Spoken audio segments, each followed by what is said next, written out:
اعوذ باللہ من الشیطان الرجیم بسم اللہ الرحمن الرحیم۔ آج ہم سورہ نبا کے حوالے کے پہلے رکوع سے بارے میں بات کریں گے۔ جب ہم دیکھتے ہیں رسول اللہ صلی اللہ علیہ وسلم نے مکہ معظمہ میں اول اپنی تبلیغ کا اعلان کیا تو آپ کی توجہ 3 باتوں پر مرکوز تھی، اور یہ بھی 3 عقائد آج ہم مسلمانوں کے دلوں میں مضبوط ہو جائیں تو ہم خود بخود اپنے عمل میں صحیح ہو جائیں نا۔ پہلی بات یہ تھی کہ اللہ کے ساتھ کسی کو کمپینین نہ مانا جائے، یعنی کوئی اللہ کا شریک نہیں ہے، نہ زندہ نہ مردہ نہ کوئی اور چیز۔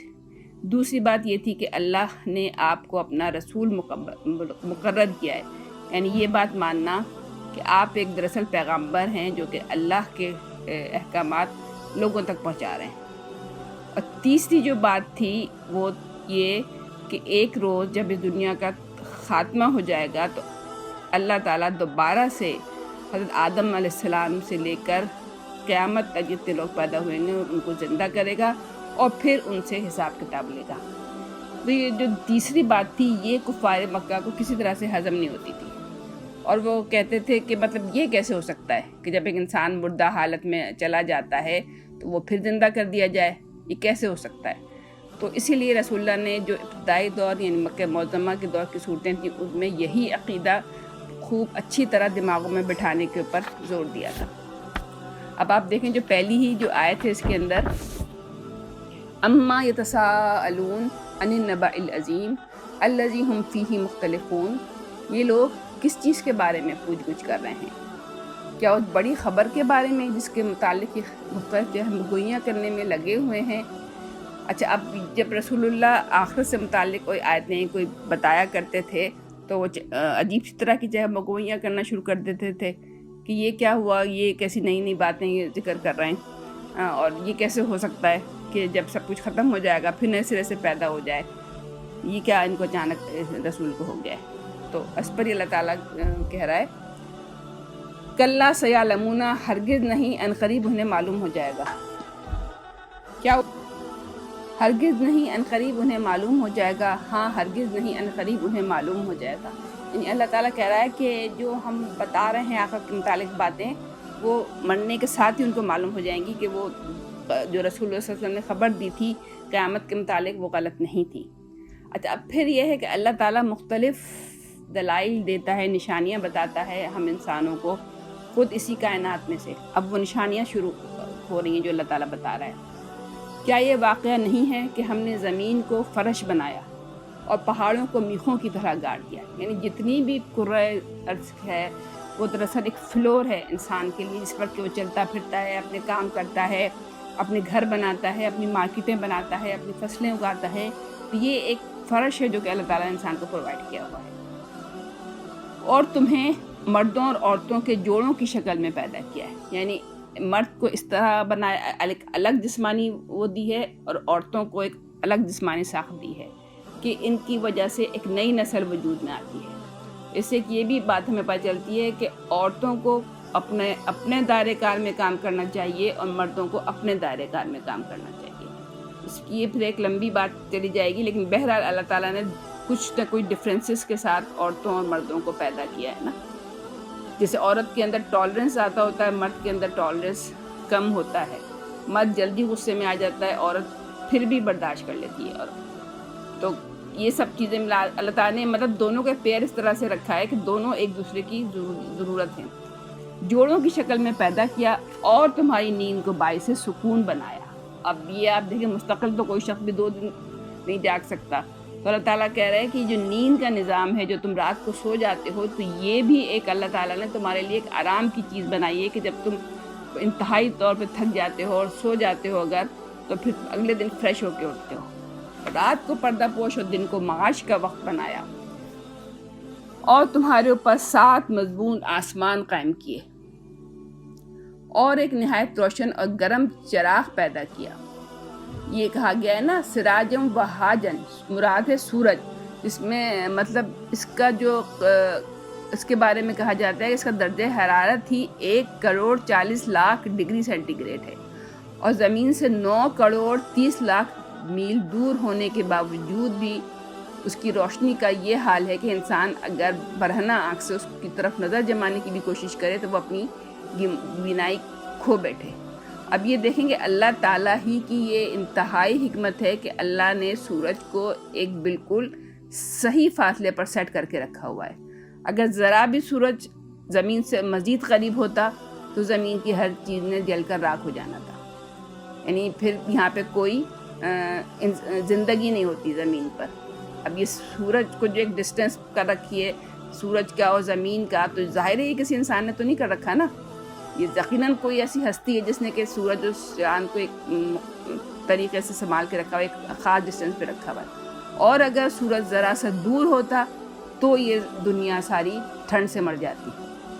پھر اس کے علاوہ ہمیں پتہ ہی ہے کہ جتنے بھی یہاں پہ پلانٹس ہیں، کھیت ہیں، فصلیں ہیں، یہ سب کے لیے سورج کی روشنی انتہائی ضروری ہے. جو ہم جانتے ہیں فوٹو سنتھسس کا جو عمل ہوتا ہے اس کے بغیر، یعنی سورج کی روشنی کے بغیر تو ہمارے لیے خوراک بھی ممکن نہیں تھی. تو یہ اللہ تعالیٰ جو چیزیں ہر ایک دیکھتا ہے، ایک کافر بھی دیکھتا ہے، ایک مسلمان بھی دیکھتا ہے، تو اللہ تعالیٰ ایسی چیزوں کو اپنی دلائل کے طور پر، اپنی نشانیوں کے طور پر ہمارے سامنے پیش کرتا ہے کہ جس پر کہ انسان اگر ذرا سا غور کرے تو خود ہی سوچنے لگے کہ ہاں واقعی یہ سب کس نے کر رکھا ہے. کسی نہ کوئی تو ایسا ہوگا، ہستی ہے، کوئی بڑی ہستی جس نے کہ تمام چیزوں کو سنبھال رکھا ہے. یعنی انسان کتنی ہی ترقی کر رہا ہے بلکہ سائنس میں، لیکن یہ بیسک چیزیں ہیں یہ تو سب اللہ کے ہاتھ میں ہے نا. یہ ہمارا فصلوں کا اگنا، یہ سب کچھ. اور بادلوں سے لگاتار بارش برسائی تاکہ اس کے ذریعے سے غلہ اور سبزی اور گھنے باغ اگائیں. اب آپ دیکھیں اگر پانی نہیں ہوتا تو بھی زمین پر اس میں زمین مطلب وہ ممکن نہیں تھی زندگی. پانی ہوتا ہے، بارش ہوتی ہے تو فصلیں لہلہاتی ہیں. اور یہ بارش کا برسانا کسی انسان کے، جو ایتھس جو کہتے ہیں نا کوئی خدا نہیں ہے، تو یہ ساری آیتیں اس طرح کی ہیں جو کہ ان ایتھس کو بھی اللہ کے اوپر ایمان لانے پر مجبور کر دیتی ہیں. پھر اگلی بات اللہ تعالیٰ پھر قیامت کے بارے میں یہ ساری نشانیاں بتا کے اب اللہ تعالیٰ یعنی خود بخود انسان کا ذہن اس طرف جائے گا نا کہ یقیناً کوئی ہستی ہے جو کہ سب کچھ کر رہی ہے. اب اللہ تعالیٰ پھر آخرت کے لیے پھر انسان کا ذہن تیار کرنے کے بعد بات کر رہا ہے آیت نمبر 17 سے. ان یوم الفصل کان میقاتا یوم ینفخ فی الصور فتأتون افواجا. بے شک فیصلے کا دن ایک مقرر ہے جس روز سور میں پھونک مار دی جائے گی، تم فوج در فوج نکل آؤ گے. اب یہ اللہ تعالیٰ کیا کہہ رہا ہے؟ ایک ڈیسیشن کا دن مقرر ہے. یعنی آپ دیکھیں نا دنیا میں ہم دیکھتے ہیں بہت سے ظالموں کو ان کی سزا نہیں ملتی اور بہت سے نیکوکاروں کو ان کی جزا بھی نہیں ملتی، یعنی اس کا انہیں پوری طور پر انعام بھی نہیں ملتا. تو ہمارا ذہن خود یہ سوچتا ہے نا کہ کوئی نہ کوئی تو فیصلے کا دن ہونا چاہیے نا، جس میں کہ ایک سزا، ایک جو ایسے آپ دیکھیں جو ایسے ممالک ہوتے ہیں جو بمباری کر کے پوری آبادیوں کو مٹا ڈالتے ہیں اور وہ ایسے ہی زمین پہ دن تناتے، پھر ان کا کوئی حساب کتاب ہی نہ ہو. دنیا میں تو بندہ بچ جاتا ہے حساب کتاب سے، لیکن اللہ تعالیٰ کہہ رہا ہے بے شک ایک فیصلے کا دن مقرر ہے. اور آسمان کھول دیا جائے گا حتیٰ کہ وہ دروازے ہی دروازے بن کر رہ جائے گا، اور پہاڑ چلائے جائیں گے یہاں تک کہ وہ سراب ہو جائیں گے.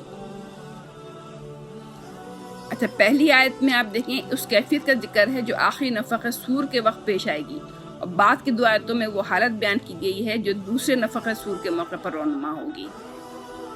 آسمان کھول دیا جائے گا سے مراد یہ ہوگا کہ عالم بالا میں کوئی بندش اور کوئی رکاوٹ باقی نہیں رہے گی، اور ہر طرف سے آفت سماوی اس طرح ٹوٹی پڑ رہی ہوگی کہ معلوم ہوگا کہ اس کے آنے کے لیے 7 دروازے کھلے ہیں اور اس کو روکنے کے لیے کوئی بھی دروازہ بند نہیں رہا ہے.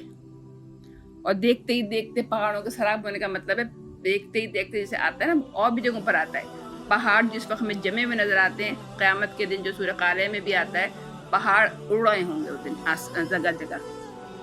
اور جہاں پر ہم دیکھتے ہیں کہ پہاڑ جمے ہوئے تھے وہاں پر کچھ بھی نہیں ہوگا بلکہ ایک ریت کا خالی میدان ہوگا، اور اللہ تعالیٰ پوری زمین کو ایک سپاٹ شکل دے دے گا اور وہیں پہ پھر ہم انسانوں کا حساب کتاب دے گا ہوگا. ان جہنم کانت مرصادا، در حقیقت جہنم ایک گھات ہے، سرکشیوں کا ٹھکانہ جس میں کہ وہ مدتوں پڑے رہیں گے. اب یہاں اللہ تعالیٰ کیا کہہ رہا ہے؟ یہ جو جہنم ہے نا، یہ ایک طرح کا ٹریپ ہے. جیسے ہوتا ہے نا شکاری ایک کہیں جنگل میں ٹریپ لگا کے رکھتے ہیں اور کسی کو پتہ نہیں ہوتا کہ اچانک میں ادھر پاؤں رکھوں گا تو میرا مطلب اس کے اندر جالی کے اندر بند ہو جاؤں گا. تو یہاں اللہ تعالیٰ کہہ رہا ہے جہنم بھی ایسے لوگوں کے لیے دراصل ٹریپ ہے جو کہ سرکش ہیں، جو دنیا میں مطلب ہر معاملے میں سمجھتے ہیں کہ نہیں یہ جو اللہ تعالیٰ قرآن میں بتا رہا ہے یہ تو بس ایسے ہی باتیں، ان کو اڑا دو، مطلب ان اللہ کی فرما برداری کرو نہ کرو، آرام سے گناہ کرو، آرام سے زنا کرو، آرام سے بے حیائی کے کام کرو، آرام سے سود لو، جو چاہو کرو. مطلب یہ ایک سرکشی والا رویہ ہے نا، اور یہ ضرور نہیں سرکشی والا رویہ صرف کافروں کا ہی ہوتا ہے، بلکہ بہت سے مسلمانوں کا رویہ بھی سرکشی والا ہوتا ہے. لابسین فیہا احقابا، اب اس میں کیا کہا جا رہا ہے کہ جس میں کہ وہ مدتوں پڑے رہیں گے، اس کے اندر کسی ٹھنڈک اور پینے کے قابل کسی چیز کا مزہ وہ نہ چکھیں گے. کچھ ملے گا تو بس گرم پانی اور زخموں کا دھوون، ان کے کرتوتوں کا بھرپور بدلہ. یعنی ان کو کھانے کو، یہ جگہ جگہ یہ بات اس جگہ بھی قرآن میں ہے، ان کو کھانے کو خاردار جھاڑیاں اور پینے کے لیے اس طرح کا پانی زخموں کی دھوون ملے گی. اور کیوں ہوگا ان کو اس حال، کس لیے؟ انہم کانوا لا یرجون حسابا، یعنی ان کی ایک صفت کیا تھی، وہ یہ کوئی توقع ہی نہیں رکھتے تھے کہ ہمارا کوئی حساب ہوگا. اب ہم نماز چھوڑ دیں اور کوئی توقع ہی نہ رکھیں کہ ہمارا کوئی اس پر حساب بھی ہوگا، ہم کوئی اللہ کا کسی حکم کی ہم پیروی نہ کریں اور اس پہ ہم یہ دماغ میں ہمارے توقع، یعنی ہم اتنے دنیا کے اندر کاموں کے اندر چیزوں کے اندر اتنے مست ہوں تو ہم اس بات کی توقع ہی نہ رکھیں کہ کوئی حساب بھی ہوگا ہماری غلط کاموں کا، گناہ کے کاموں کا. تو اللہ تعالیٰ کیا کہہ رہا ہے، پھر ایسے لوگوں کے لیے پھر یہ سب کچھ ہوگا. وہ کسی حساب کی توقع نہ رکھتے تھے اور ہماری آیات کو انہوں نے بالکل ہی جھٹلا دیا تھا. کیا مطلب اللہ تعالیٰ یہاں پہ کیا کہہ رہا ہے، ایک یہ کہ دنیا میں وہ یہ سمجھتے ہوئے زندگی بسر کرتے رہے کہ کبھی تو وہ وقت آنا ہی نہیں جبکہ انہیں خدا کے سامنے حاضر ہو کر اپنے اعمال کا حساب دینا ہوگا. اور حال یہ تھا کہ ہم نے تو ہر چیز گن گن کر لکھ رکھی تھی. اب اللہ تعالیٰ کیا کہہ رہا ہے، وہ تو یہ سمجھتے رہے کہیں کچھ نوٹ ہی نہیں ہو رہا، کوئی بات کہیں لکھی ہی نہیں جا رہی، لیکن ہمیں ایز اے مسلم ہمیں پتہ ہے اللہ تعالیٰ نے کتنی وہ بتائی ہیں کہ ایک تو ہمارے جو سیدھے اور الٹے کندھوں پر کرامن کاتبین بیٹھے ہوئے ہیں، وہ ہماری زبان سے ہر بات جو بیکات آتی ہے نا، کہ ایک حاضر باش نگران جو ہے ہماری ہر بات زبان سے نکلتی ہے اسے نوٹ کرنے کے لیے بیٹھا ہوتا ہے. پھر یہ بات بھی قرآن میں آتی ہے کہ اس دن قیامت کے دن خود ہمارے اعضاء ہی بولنے لگیں گے کہ ہم نے اپنی آنکھوں سے کیا کیا دیکھا، کس طرح کی چیزیں ہم نے اپنی آنکھوں سے دیکھی. جو ہم موبائلز یوز کرتے ہیں، ہم نے آنکھوں سے کیا دیکھ رہے ہیں، کانوں سے ہم کیا سن رہے ہیں، قرآن کی آیات سن رہے ہیں یا میوزیکل گانے اور اس طرح کی چیزیں سن رہے ہیں، زبانوں سے ہم کیا باتیں نکال رہے ہیں اپنی زبان سے. تو یہ غیبت کر رہے ہیں، چغلی کر رہے ہیں، غصہ کر رہے ہیں، تو یہ جو زبان ہے ہماری اس وقت بولنے لگے گی. یعنی بلکہ باقاعدہ قرآن میں یہ آتا ہے کہ مجرم بولنے لگے گا تو اللہ تعالیٰ اس کو چپ کرا دے گا، اور اس کے اعضاء جب بولنا شروع کریں گے تو وہ کہے گا کہ لو میں تو تمہیں بچانے والا تھا اور تم تو خود ایسی بات، اس طرح کی باتیں بول رہے ہو. تو یہ ہے کہ بہت سے اللہ تعالیٰ کے پاس دفتر ہیں جس میں کوئی دکھ رہا ہے ہمارے کاموں کو. اب چکھو مزہ، ہم تمہارے لیے عذاب کے سوا کسی چیز میں ہرگز اضافہ نہیں کریں گے. یعنی جس بندے کا اللہ تعالیٰ کو یقین ہو جائے گا کہ اس نے زندگی اپنی سرکشی کے ساتھ میری نافرمانی میں گزاری ہے، تو اللہ تعالیٰ اس کے لیے پھر اس کا مقدر پھر عذاب ہی ہوگا. صدق اللہ العظیم.